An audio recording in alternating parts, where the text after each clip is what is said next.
तो आज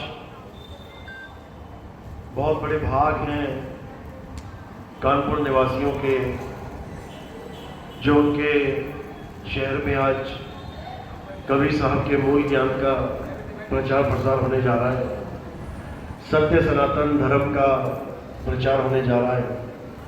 और जो असल में सत्य सनातन है आज उसके विषय में प्रचार होने जा रहा है, क्योंकि ये इंसान जब से इस दुनिया में आया है तब से ही ये मुक्ति की खोज में लगा है।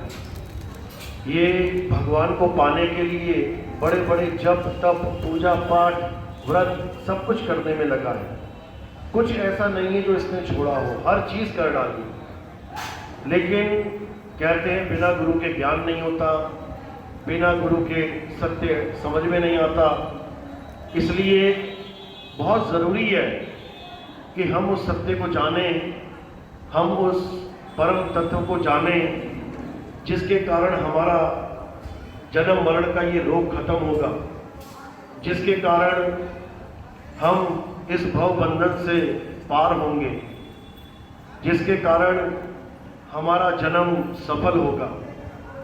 तो आज उसी परम तत्व, उसी सत्य सनातन के बारे में विस्तार से समझाया जाएगा और जिसके भाग होंगे परमात्मा की ये बात उसको समझ में आएगी, उस परम तत्व की ये बात उसको समझ में आएगी और उसका जन्म जरूर सफल होगा।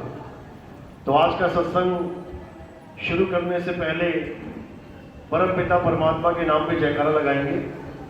बोलिए परम पिता परमात्मा की, सतगुरु बंदी छोड़ कबीर साहिब की, सभी संतों की, सभी भक्तों की, इस गांव नगर बस्ती की, आज के आनंद की।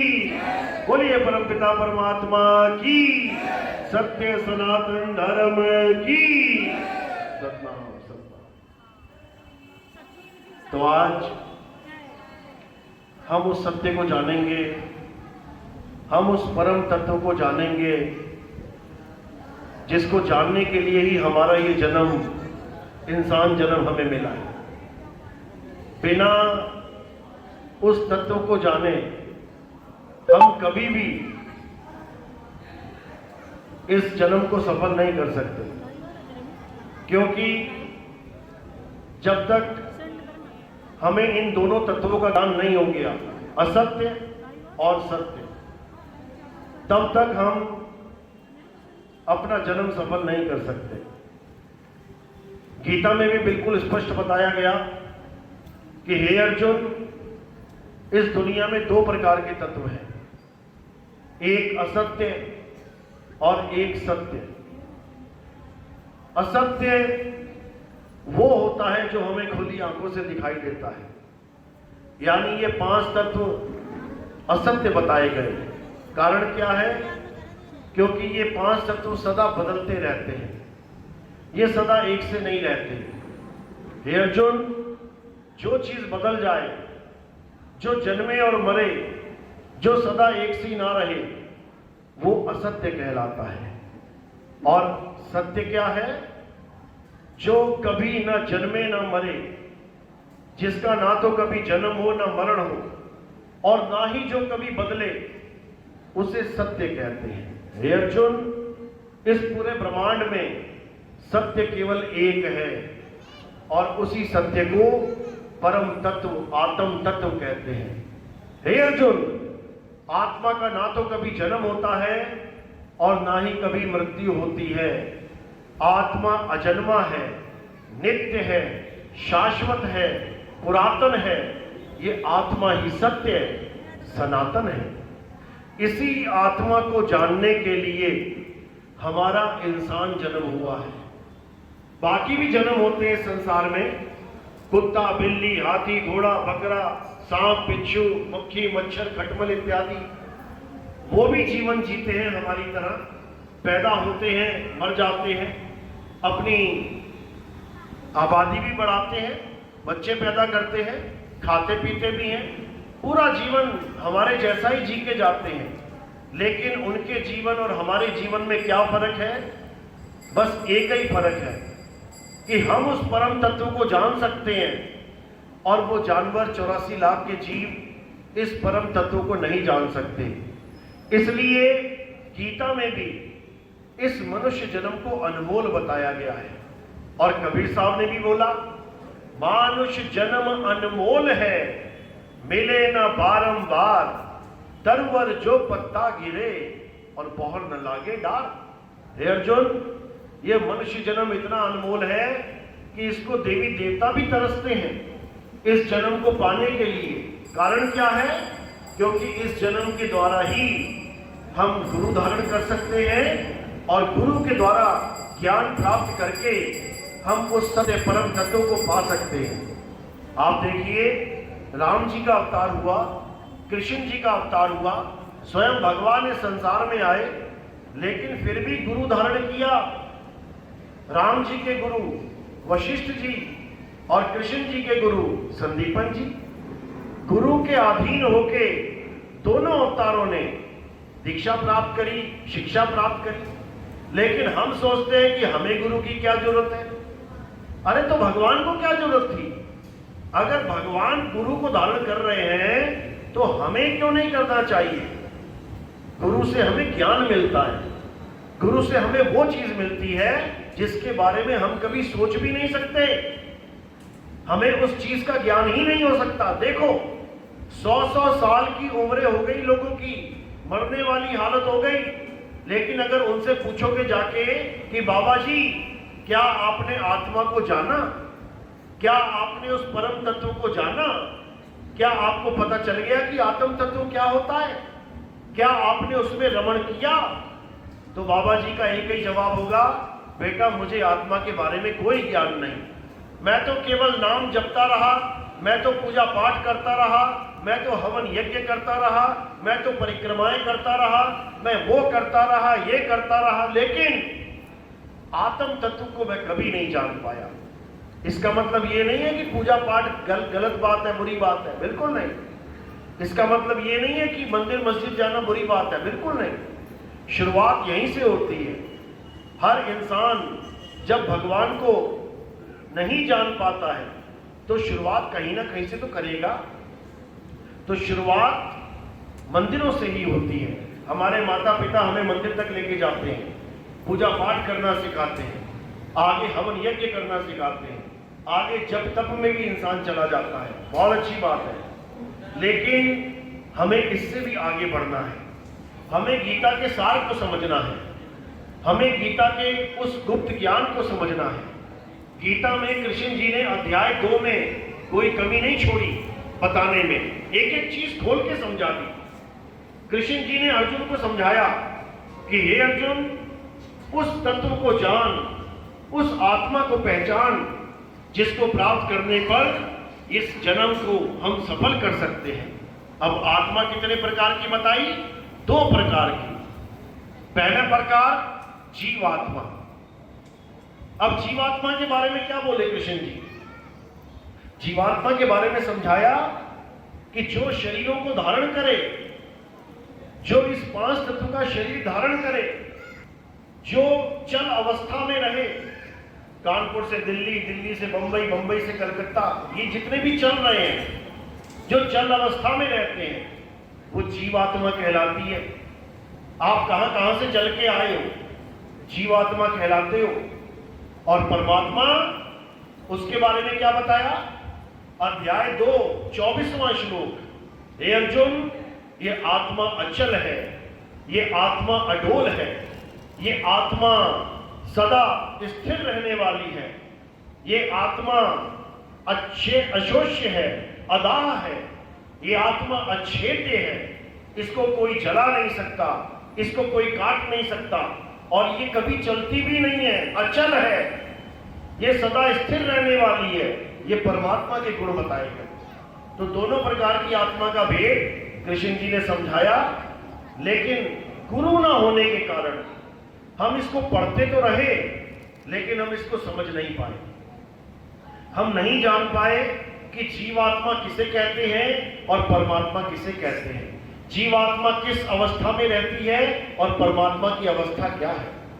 हम चल और अचल को नहीं समझ पाए, इसलिए हम अचल को छोड़ के चल वाले भगवान की ही पूजा करने लगे। जिसने भी हमें आके बताया अचल के बारे में, हम उसकी ही पूजा करने लगे। बस यहीं पे हमसे गलती हुई।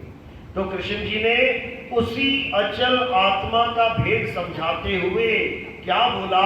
अध्याय 3 17वां श्लोक, हे अर्जुन, जो अपनी आत्मा में रमण करते हैं, जो अपनी आत्मा में संतुष्ट हैं, जो अपनी आत्मा में तृप्त हैं, उनके लिए कोई धार्मिक कर्म कर्तव्य लागू ही नहीं होता। यानी हम जो कुछ भी कर रहे हैं धर्म के नाम पे, कुछ भी A to Z, वो हमारी शुरुआती शिक्षा है। वो हमें शुरुआत में ज्ञान लेना ही पड़ेगा, लेकिन इस ज्ञान का अंत कहां होना चाहिए? आत्मा में रमण करके, अचल आत्मा के साथ जुड़ के। उसी अचल आत्मा का भेद गीता में भरपूर समझाया गया। और ये आत्मा का ज्ञान, इस अचल आत्मा का ज्ञान कैसे होगा ये भी समझाया गया, लेकिन ये जीव बेचारा समझ ही नहीं पाया। अध्याय 4 34वां श्लोक क्या बताया गया? हे अर्जुन, अगर तुम इस परम तत्व को जानना चाहते हो, अगर तुम इस सत्य को जानना चाहते हो, तो क्या करना है? तो तुम्हें ऐसे तत्वदर्शी संत की शरण में जाना है। यहां पर जपी तपी सन्यासी नहीं बोला गया, यहां नाम जपने वाले गुरु की महिमा नहीं गाई गई, यहां पे तपस्या करने वालों का भेद नहीं बोला गया, यहां पर घर बार छोड़ के सन्यास लेने की बात नहीं की गई। यहां पर केवल और केवल तत्वदर्शी संत की बात कही गई। अब तत्वदर्शी संत क्या होता है, इसको भी अच्छे से समझ लो। तत्वदर्शी का मतलब होता है तत्व का दर्शन कराने वाला। जब तक हमें तत्व का दर्शन नहीं होगा, तब तक हम परम ज्ञान को प्राप्त नहीं कर सकते, तब तक हमारा जन्म और मरण का खेल खत्म नहीं हो सकता। इसलिए तत्वदर्शी संत की महिमा गीता में भरपूर गाई गई, लेकिन हमें भेद ना प्राप्त होने के कारण, हमने गुरु ना धारण करने के कारण गीता तो पढ़ते रहे, लेकिन उस तत्वदर्शी संत के बारे में नहीं जान पाए कि आखिर तत्वदर्शी संत हमें बताता क्या है। तो क्या बताते हैं तत्वदर्शी संत? केवल और केवल उस परम तत्व का ध्यान धरना। आप देखोगे बड़े बड़े ऋषि मुनि ध्यान अवस्था में, ध्यान मुद्रा में बैठे होते हैं। अब कोई पूछे कि किसका ध्यान कर रहे हैं, तो कोई बिरला ही समझ पाता है कि ध्यान किसका चल रहा है। आप देखोगे ब्रह्मा विष्णु महेश जी भी आंख बंद करके बैठे हुए हैं, वो भी किसी का ध्यान कर रहे हैं। अब वो तो खुद भगवान है, भगवान किसका ध्यान करेगा? वो भी उस तत्व का ध्यान कर रहे हैं जिसका भेद कोई जान ही नहीं पाता। लेकिन तत्वदर्शी संत ये सब जानता है कि कौन कौन से तत्वों का ध्यान कर रहा है, कौन से तत्वों की पूजा कर रहा है। क्यों? क्योंकि वो हर प्रकार के तत्वों का ज्ञान रखता है। उसे पता है कि अगर तुम पानी की पूजा कर रहे हो तो कौन से तत्व की पूजा कर रहे हो, अगर तुम अग्नि की पूजा कर रहे हो तो कौन से तत्व की पूजा कर रहे हो, अगर तुम वायु की पूजा कर रहे हो तो कौन से तत्व की पूजा कर रहे हो, अगर तुम आकाश की पूजा कर रहे हो तो कौन सी तत्व की पूजा कर रहे हो, अगर तुम मन का ध्यान कर रहे हो तो तब भी जानता है कि मन तत्व क्या है, उसकी पूजा कैसे होती है, उसका ध्यान कौन कर रहा है। और अगर कोई आत्म तत्व की पूजा कर रहा है, आत्म तत्व को जानता है, तो तत्वदर्शी संत उसको भी समझता है। और अगर कोई परम तत्व को, परमात्मा को ध्यान कर रहा है, वो उसकी भी महिमा जानता है। यानी तत्वदर्शी संत हर प्रकार के तत्व का ज्ञान रखता है, इसीलिए उसका नाम तत्वदर्शी बोला गया है। तो हमें कहां जाना है अपने ज्ञान को पूर्ण करने के लिए? तत्वदर्शी संत की शरण में। और क्या करना है वहां जाके, ये भी लिखा है अध्याय 4 34वां श्लोक, हे अर्जुन, अगर तुम सत्य को जानना चाहते हो तो तुम तत्वदर्शी संत की शरण में जाओ और छल कपट से रहित होकर, दंडवत करके उनसे सेवा भाव में ज्ञान की प्राप्ति करो। छल कपट से रहित होकर। क्यों? क्योंकि अब अर्जुन तो छल कपट नहीं करता था, फिर भी वहां बोला गया छल कपट से रहित होकर, यानी ये संदेश अर्जुन को नहीं दिया जा रहा है, ये संदेश छल कपट धारण किए हुए लोगों को दिया जा रहा है। क्योंकि कृष्ण जी को पता है कि ये गीता का ज्ञान केवल अर्जुन नहीं, ये सारी दुनिया के काम आने वाला है। इसलिए जो छल कपट मन में रखते हैं, जो गुरु के प्रति भी छली हैं, छलिया बैठे हुए कई, उनके लिए बोला गया है कि छल कपट को अपने दिमाग से निकाल के गुरु के आगे दंडवत करके उनसे विनीत होके ज्ञान को प्राप्त करना है, यानी उस परम तत्व के ज्ञान को जानना है। तब वो तुम्हें ऐसा ज्ञान प्राप्त करेंगे जिसे प्राप्त करने के बाद तुम कभी अज्ञान को प्राप्त नहीं करोगे। अध्याय 4, 34 और 35 श्लोक में यही बताया गया है। यही कबीर साहब समझा रहे हैं, कह रहे हैं जब लग ना चीन्होगे आत्म तब लग ना मिली है परमात्म। यानी जब तक तुम आत्मा को नहीं जान पाओगे, जब तक तुम अपने आप को नहीं जान पाओगे, तब तक तुम्हें परमात्मा का ज्ञान नहीं होने वाला। क्यों? क्योंकि वो परमपिता परमात्मा आत्म तत्व में ही विराजमान है।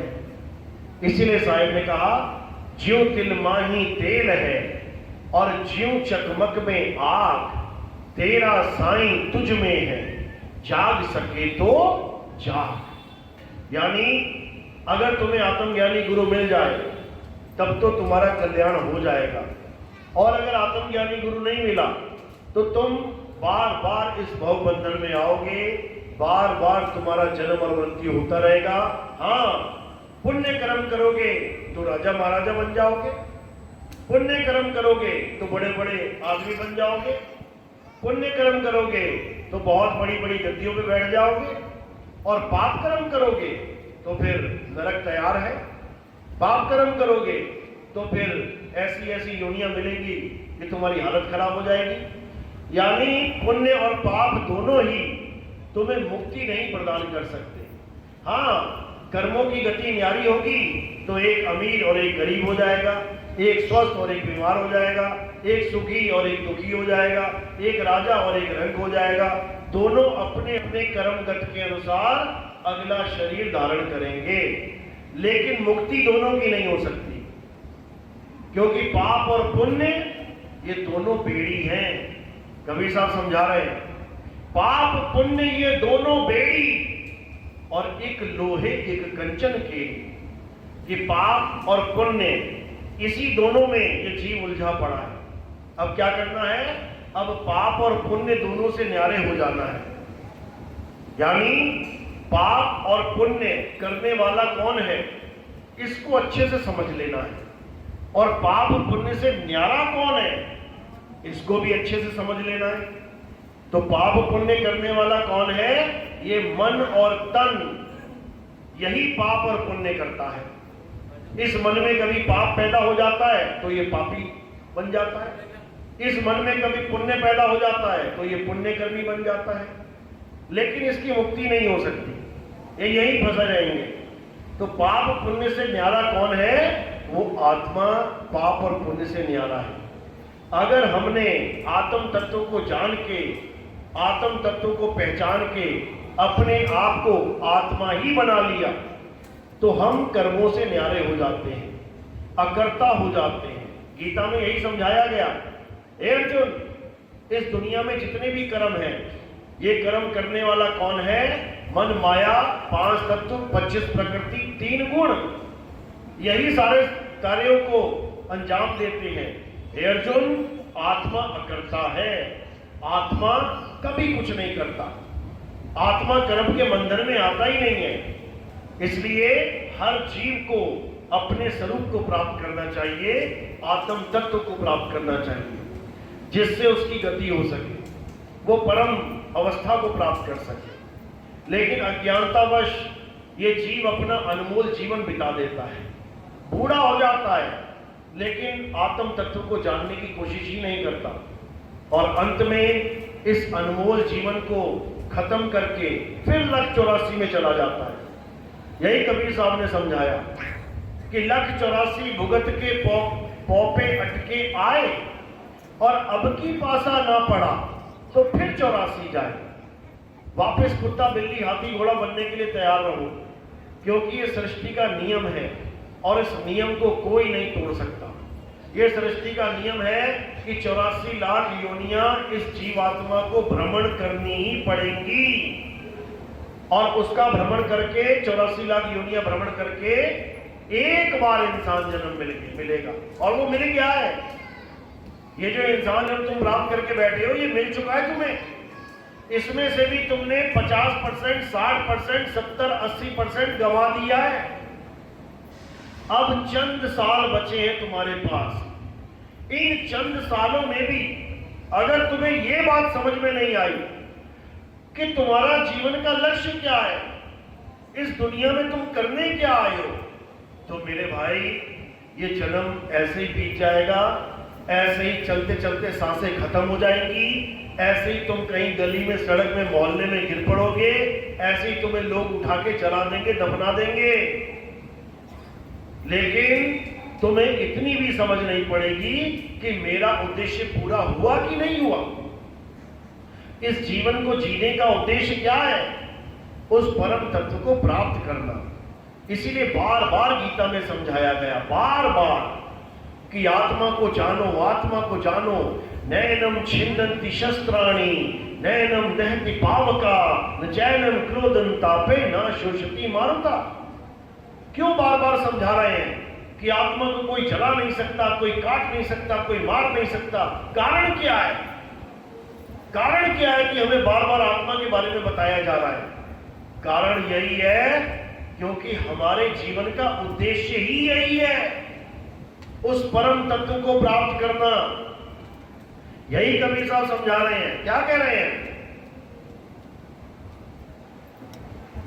कह रहे श्वासा कीकर सिमरनी। ये जो हाथ में माला होती है ना, कह रहे हैं माला हाथ वाली छोड़ दे और श्वासों की माला बना ले। क्यों? क्योंकि ये तो 4-5 माला घुमा के तुम खूंटी पर टांग दोगे, उसके बाद दुनियादारी में लिप्त हो जाओगे। लेकिन जो श्वासों की माला है, ये 24 घंटे चलती है, ये घूमती रहेगी। जागते जागते तो घूमेगी, सोने के बाद भी घूमेगी। तो कहते हैं इस माला को घुमा, श्वासा की कर सिमरनी, कर अजपा का जाप और परम तत्व का ध्यान धर, सो हम आपे आप। कहते हैं अगर कुछ करना है तो परम तत्व का ध्यान धर। अगर परम तत्व का ध्यान धरना आ गया तो तुम्हारा जन्म सफल हो जाएगा। और अगर परम तत्व का ध्यान नहीं करना आया तो जन्म बर्बाद हो जाएगा। अगर इस मायावी संसार का ध्यान अंत समय में भी तुम्हारे चित्त में रहा तो तुम्हें वैसा ही जन्म मिल जाएगा। जैसे एक ऋषि थे हमारे, जड़ भरत, बहुत सुंदर कथा है इनकी। पहले राजा थे, मन में वैराग उत्पन्न हुआ, साधु हो गए, खूब पूजा पाठ करी, खूब पूजा हवन यज्ञ किया, खूब नाम जपा, बहुत कुछ किया, बहुत कुछ परमात्मा को पाने के लिए। बहुत अच्छी बात है। एक दिन उनके आश्रम में एक हिरण का बच्चा आ गया, बूढ़ी अवस्था में आ गए थे, सारा जीवन निकाल दिया भगवान को भजने में, परमात्मा का नाम लेने में। एक हिरण का बच्चा आ गया आश्रम में। जब छोटा सा हिरण का बच्चा आया तो उन्होंने पाल लिया, दया दिखाई, प्रेम दिखाया जीवों के लिए, बहुत अच्छी बात है। जब उसको पाल लिया तो अब जिम्मेदारी भी आ गई, उसको खिलाना है, पिलाना है, उसकी देखभाल करनी है। खूब अच्छे से जिम्मेदारी निभाई, खिलाया पिलाया, देखभाल करी, कोई जानवर ना मार दे, कोई मांसखोर जानवर आके खा ना जाए, बहुत अच्छी बात है। इतना प्रेम किया कि हर समय वही याद आने लगा, उसी का ख्याल रहने लगा। मालिक का जीव है, अच्छी बात है, देखभाल करनी है, ख्याल रखना है। लेकिन इतना ख्याल आने लगा कि जब भी पूजा पाठ करने बैठे, कोई नाम जपने बैठे, कोई ध्यान करने बैठे, तो उसी बच्चे का ध्यान आ जाए। अब करते करते करते करते एक दिन ध्यान करते करते मृत्यु आ गई। अब मृत्यु आई तो उस वक्त भी उसी बच्चे का ध्यान था उनके मन में, उसी का ध्यान कर रहे थे, इसको कोई मार ना दे, इसको कोई खा ना जाए। अच्छी बात है, किसी का ध्यान कर रहे हैं, किसी बेजुबान जानवर को बचाने की बात सोच रहे हैं, लेकिन यही सोचते सोचते सोचते मृत्यु हो गई, शरीर छूट गया। और जिसका ध्यान कर रहे थे यानी हिरण के बच्चे का, वही जन्म उनको प्राप्त हो गया। यानी कहां तो मुक्ति पद को प्राप्त करना था, कहां तो मुक्त होने के लिए पूरा जीवन लगा दिया था, पूजा पाठ करने में, हवन यज्ञ करने में, नाम जपने में, और कहां सब कुछ करने के बाद भी मात्र एक गलती के कारण 84 में जाना पड़ गया, हिरण के बच्चे का रूप धारण करना पड़ गया। अब पीछे शेर भाग रहे हैं, जान बचाना मुश्किल हुआ पड़ा है। बस इसी कहानी के माध्यम से हमने ये समझना है कि ये गलती हमसे ना हो जाए जो उस ऋषि से हो गई। वो ऋषि तो फिर भी बहुत बड़े तपस्वी थे, बहुत बड़े ज्ञानी थे, हम लोग तो तपस्वी और ज्ञानी भी नहीं है। जब उनका ध्यान अंत समय में हिरण के बच्चे में लग के हिरण के बच्चे का ही